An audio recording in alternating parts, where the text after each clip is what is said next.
very briefly, and then Secretary Tillerson will go on, afterwards we'll answer a few questions. But President Trump has had a very, very significant few days. I think, as you know, we went to Poland on Wednesday. In Poland, he met with 12 different leaders. We had bilats with Croatia and with Poland, as well as 10 other leaders at the 3Cs conference, where we talked about energy, the importance of the energy markets, the importance of supplying independent energy, infrastructure and opportunities there. I think, as you know, the speech, which was just incredibly well received, is part of our America First, but America Not Alone. Then coming here, the President has had very significant meetings at the G20 already. Yesterday we had the opportunity to meet with Chancellor Merkel and her team. It was a very, very productive and friendly meeting. There were lots of areas for us to collaborate on that were very clear. We talked about economic issues. We talked about trade. We had a very productive dinner last night. Secretary Tillerson, myself, General McMaster, with President Moon Jae-in and Prime Minister Abe and their teams on discussing the importance of what's going on in North Korea and the issues there. And then today we've had already several other bilats, and tomorrow we have another 6. The President also participated in a very important session today on trade and an important session on the environment and the economy. So I would just generally say we've had very productive economic meetings. There's been very substantive issues discussed. The North Korea issue has been discussed very significantly about the escalation in North Korea. And with that, I will turn it over to Secretary Tillerson to talk about his meetings, and afterwards we'll take some questions. Thank you, Steve, and thanks for staying with us late this evening. President Trump and President Putin met this afternoon for 2 hours and 15 minutes here on the sidelines of the G20. The two leaders exchanged views on the current nature of the U.S.-Russia relationship and the future of the U.S.-Russia relationship. They discussed important progress that was made in Syria, and I think all of you have seen some of the news that just broke regarding a de-escalation agreement and memorandum which was agreed between the United States, Russia, and Jordan for an important area in southwest Syria that affects Jordan's security, but also is a very complicated part of the Syrian battlefield. This de-escalation area was agreed. It's well defined. Agreements on who will secure this area. A ceasefire has been entered into, and I think this is our first indication of the U.S. and Russia being able to work together in Syria. And as a result of that, we had a very lengthy discussion regarding other areas in Syria that we can continue to work together on to de-escalate the areas and the violence once we defeat ISIS, and to work together towards a political process that will secure the future of the Syrian people. As a result, at the request of President Putin, the United States has appointed, and you've seen, I think, the announcement, a special representative for Ukraine, Ambassador Kurt Volker. Ambassador Volker will draw on his decades of experience in the U.S. diplomatic corps, both as a representative to NATO and also his time as a permanent political appointment. The two leaders also acknowledged the challenges of cyber threats and interference in the democratic processes of the United States and other countries, and agreed to explore creating a framework around which the two countries can work together to better understand how to deal with these cyber threats, both in terms of how these tools are used to interfere with the internal affairs of countries, but also how these tools are used to threaten infrastructure, how these tools are used from a terrorism standpoint as well. The President opened the meeting with President Putin by raising the concerns of the American people regarding Russian interference in the 2016 election. They had a very robust and lengthy exchange on the subject. The President pressed President Putin on more than one occasion regarding Russian involvement. President Putin denied such involvement, as I think he has in the past. The two leaders agreed, though, that this is a substantial hindrance in the ability of us to move the Russian-U.S. relationship forward, and agreed to exchange further work regarding commitments of non-interference in the affairs of the United States and our democratic process, as well as those of other countries. So more work to be done in that regard. I'll have to take your questions.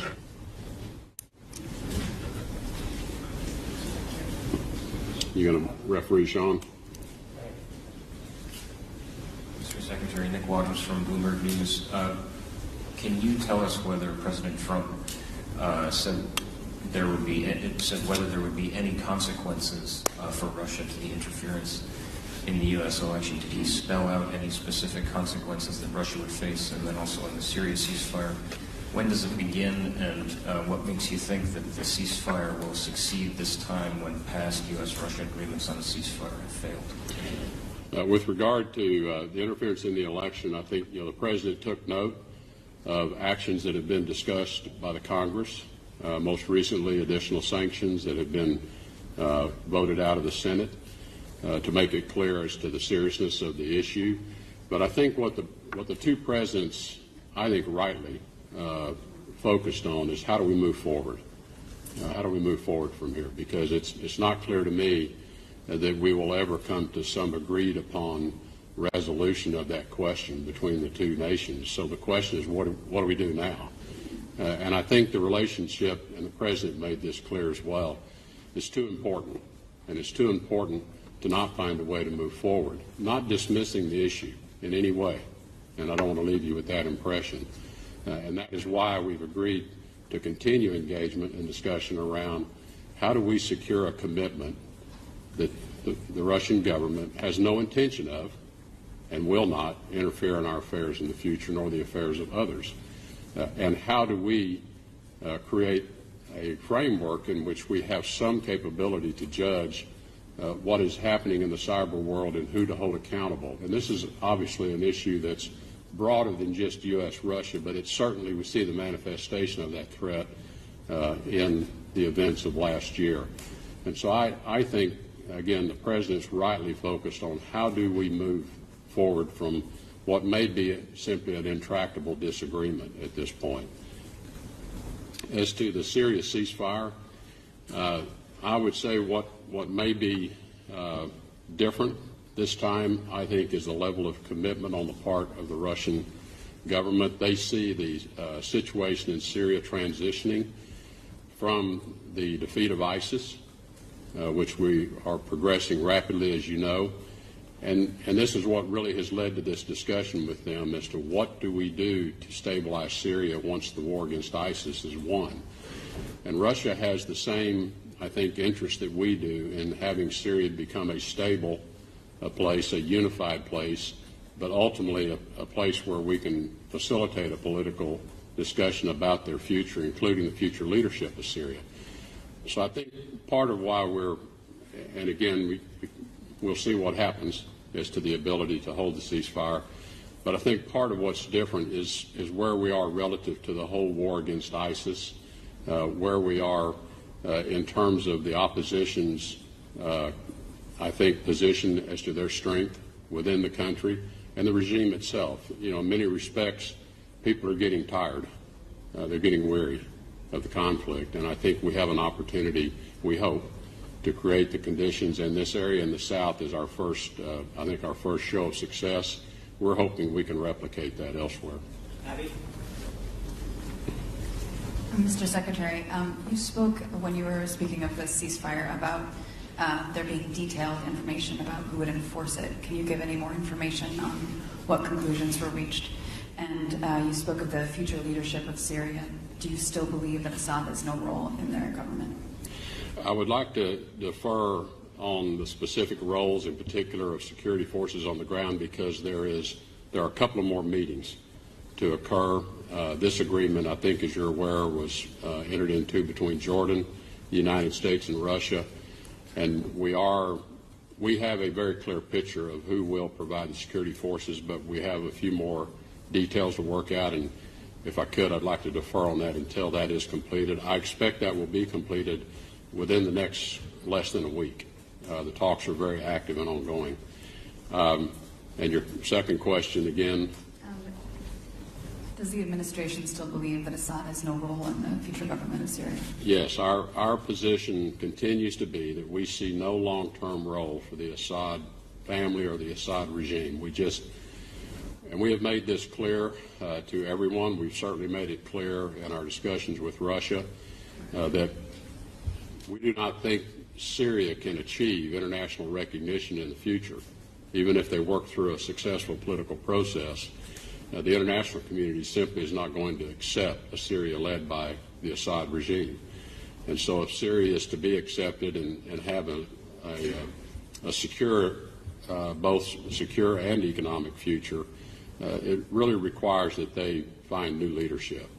We think it'll be difficult for them to attract both the humanitarian aid as well as the reconstruction assistance that's going to be required, because there just will be such a low level of confidence in the Assad government. So that continues to be the view. And as we've said, how Assad leaves is yet to be determined, but our view is that somewhere in that political process there'll be a transition away from the Assad family. Thank you. Dimitri Sevastopoulos, Financial Times. On North Korea, did President Putin agree to do anything to help the U.S. put more pressure on North Korea? And secondly, you seem to have reached somewhat of an impasse with China in terms of getting them to put more pressure on North Korea. How are you going to get them to go beyond what they've done already? And what is President Trump going to say to President Xi on that issue tomorrow? We did have a pretty good exchange on North Korea. I would say the Russians see it a little differently than we do. So we're going to continue those discussions and ask them to do more. Russia does have economic activity with North Korea, but I would also hasten to add Russia's official policy is the same as ours, a denuclearized Korean peninsula. And so I think here again there is a difference in terms of view around tactics and pace, and so we will continue to work with them to see if we cannot persuade them as to the urgency that we see. I think with respect to China, what our experience with China has been, and I've said this to others, it's been a bit uneven. China has taken significant action, and then I think for a lot of different reasons they paused and didn't take additional action. They then have taken some steps, and then they paused. And there, I think, in our own view, there are a lot of perhaps explanations for why those pauses occur. But we've remained very closely engaged with China, both through our dialogues that have occurred face-to-face, but also on the telephone. We speak very frequently with them about the situation in North Korea. So there's a clear understanding between the two of us of our intent. And I think the sanctions action that was taken here just in the last week to 10 days certainly got their attention in terms of their understanding our resolve to bring more pressure to bear on North Korea by directly going after entities doing business with North Korea, regardless of where they may be located. We've continued to make that clear to China that we would prefer they take the action themselves, and we're still calling upon them to do that. So I would say our engagement is unchanged with China, and our expectations are unchanged. And you're not giving up hope?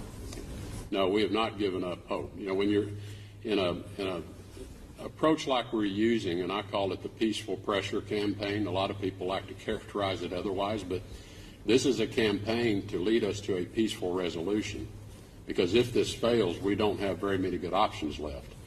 And so it is a peaceful pressure campaign, and it's one that requires calculated increases in pressure, allow the regime to respond to that pressure, and it takes a little time to let these things happen.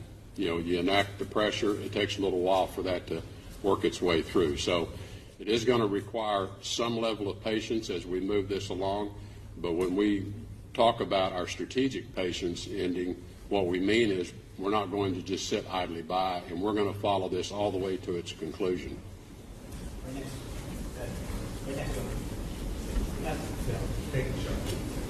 Mr. Secretary, I have an issue on you just mentioned on the DBRK. We know China and Russia recently said they asked North Korea to stop to freeze actually the nuclear activities, and also they asked the U.S. to stop the deployment of THAAD system. So did President Putin bring up his concern about the deployment of THAAD system? And also, what's the expectation of President Trump on tomorrow's meeting with President Xi Jinping, and other than the DBRK issue? Thank you. The subject of THAAD did not come up in the meeting with President Putin. In terms of the progress of North Korea and this last missile launch, again, those are some of the differences of views we have between ourselves in terms of tactics, how to deal with this. President Putin, I think, has expressed a view not unlike that of China, that they would support a freeze for freeze. If we study the history of the last 25 years of engagement with various regimes in North Korea, this has been done before. And every time it was done, North Korea went ahead and proceeded with its program. The problem with freezing now, if we freeze where they are today, we freeze their activities with a very high level of capability. And we do not think it also sets the right tone for where these talks should begin. And so we're asking North Korea to be prepared to come to the table with an understanding that these talks are going to be about how do we help you chart a course to cease and roll back your nuclear program. That's what we want to talk about. We're not interested in talking about how do we have you stop where you are today, because stopping where they are today is not acceptable to us. Margaret? Thank you. Mr. Secretary. Margaret Tolov with Bloomberg. Could you give us a roadmap? Did you agree on a next set of talks between the President and Mr. Putin? And I guess I have kind of like a fluffy color question on general impressions. We thought this was a 30-minute meeting. It ended up being 2 hours and 16 minutes. It's a lot of time to watch those two leaders interact, and also to just, I don't know, whatever. Any insights on those? Also, real quickly, any update on the dachas? Are they getting them back? And on Ukraine sanctions, did any resolution or progress on those? Thanks. Okay, so the first question. Next talks. Next talks. There's no agreed next meeting between the presidents. There are agreed subsequent follow-up meetings between various working level groups at the State Department. We agreed to set up a working level group to begin to explore this framework agreement around the cyber issue and this issue of non-interference. So those will be ongoing with various staff levels. Who's leading that? Is that Rob Joyce on the U.S. side? Well, it'll be out of the State Department and the National Security Advisor's Office. As to the nature of the 2 hours and 15 minutes, first, let me characterize the meeting was very constructive. The two leaders, I would say, connected very quickly. There was a very clear positive chemistry between the two. I think, again, and I think the positive thing I observed, and I've had many meetings with President Putin before, is there was not a lot of relitigating of the past. I think both of the leaders feel like there's a lot of things in the past that both of us are unhappy about. We're unhappy, they're unhappy. I think the perspective of both of them was this is a really important relationship. Two largest nuclear powers in the world.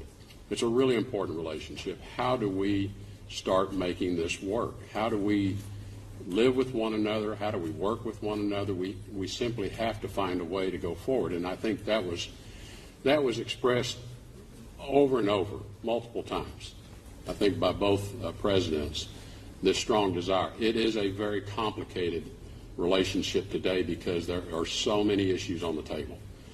But I think, and one of the reasons it took a long time, I think, is because once they met and got acquainted with one another fairly quickly, there was so much to talk about.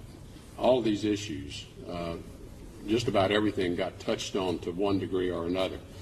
And I think there was just such a level of engagement and exchange, neither one of them wanted to stop. Several times I had to remind the president, people were sticking their heads in the door, and I think they sent in the First Lady at one point to see if she could get us out of there, and that didn't work either. But yes, it's true. But it was, well, we went another hour after she came in to see us, so clearly she failed. But I think, you know, what I would describe to you, the 2 hours and 15 minutes, it was an extraordinarily important meeting. I mean, there's so much for us to talk about, and it was a good start.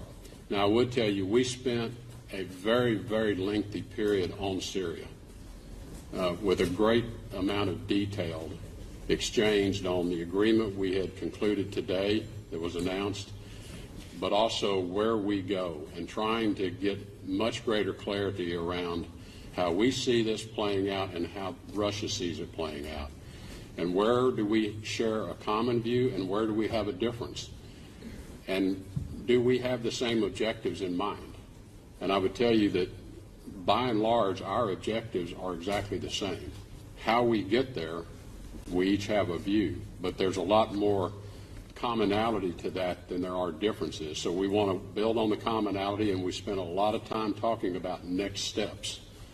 And then where there's differences, we have more work to get together and understand maybe they've got the right approach and we've got the wrong approach. So there was a substantial amount of time spent on Syria, just because we've had so much activity going on with it. Thank you very much.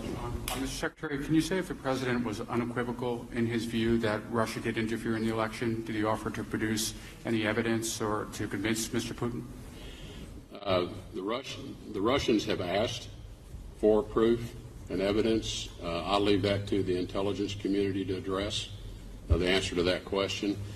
And again, I think the President at this point, he pressed him, and then, you know, felt like at this point, let's talk about how do we go forward. And I think that was the right place to spend our time, rather than spending a lot of time having a disagreement that everybody knows we have a disagreement. Thank you guys very much, and have a great evening. Did he accept President denial? Did they talk about saying